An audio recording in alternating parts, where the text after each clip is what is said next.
My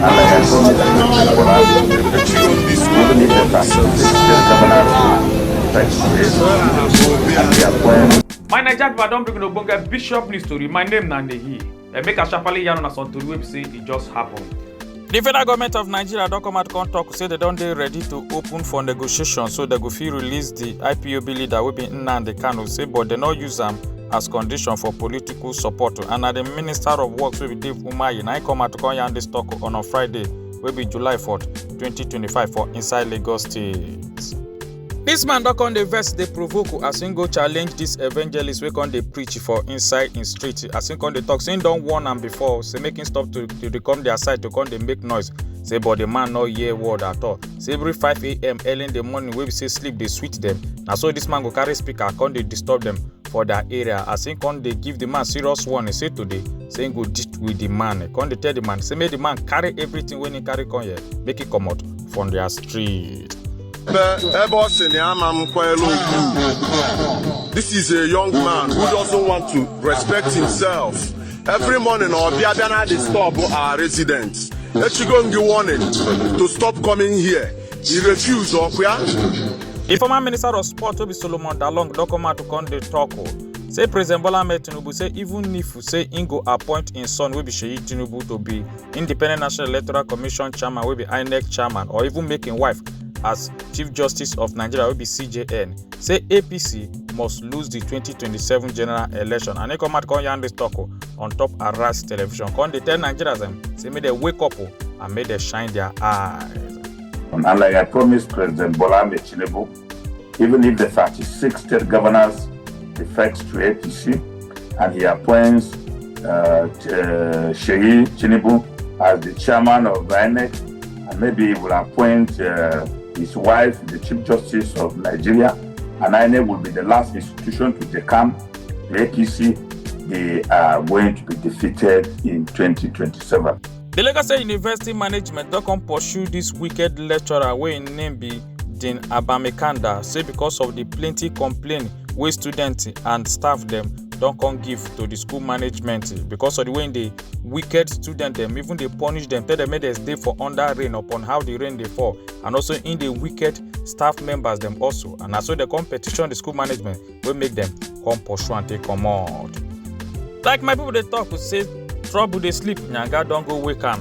This car wash worker don't go buy wahala as one man they carry in G wagon to give him making wash. Now so he can carry the G wagon use am to go do serere.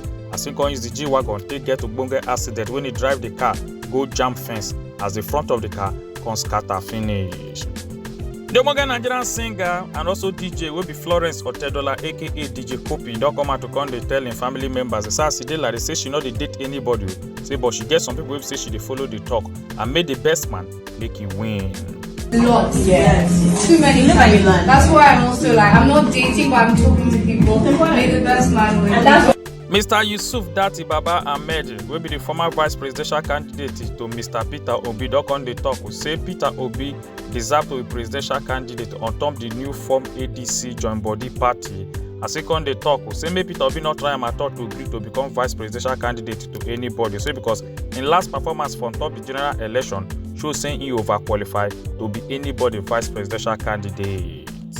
This man we don't marry wife before, don't even born 4 children we based for United States of America, don't come run, come back Nigeria to come marry another wife and he not let him wife we dey for America say no. And name of the man, na good luck Ikechukwu we come from Nkalaha for inside Ishelu local government area of Ebonyi State.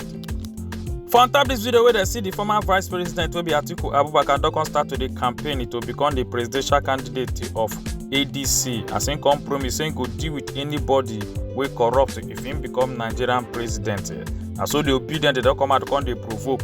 Say anything we make them not make Mr. Peter Obi to become the presidential candidate of ADC. Say that one be say they not go support ADC at all. Mu ne mu tabbatar da cewa kusan kashi 70 ya zamanto mata da matasa. Amma kuma kam duk wani wanda ya ce wallahi zai yi sata ko zai yi corruption za mu yi fada da shi. Wallahi. Plenty supporters of the new secretary of African Democratic Congress will be ADC John Body Party wey be the former Minister of Interior, wey be Rauf Aregbesola, they don't come gather to welcome Mama Sin come land for inside Lagos on July 4, 2025 from inside Abuja, as plenty of his supporters them come dey hail am when he land for inside airport. President Bola Ahmed Tinubu don come comot for St. Lucia as he come go land for inside Rio de Janeiro for Brazil to participate on top the 17th summit of the head of state and government for the Global South and Emerging Economic Bloc.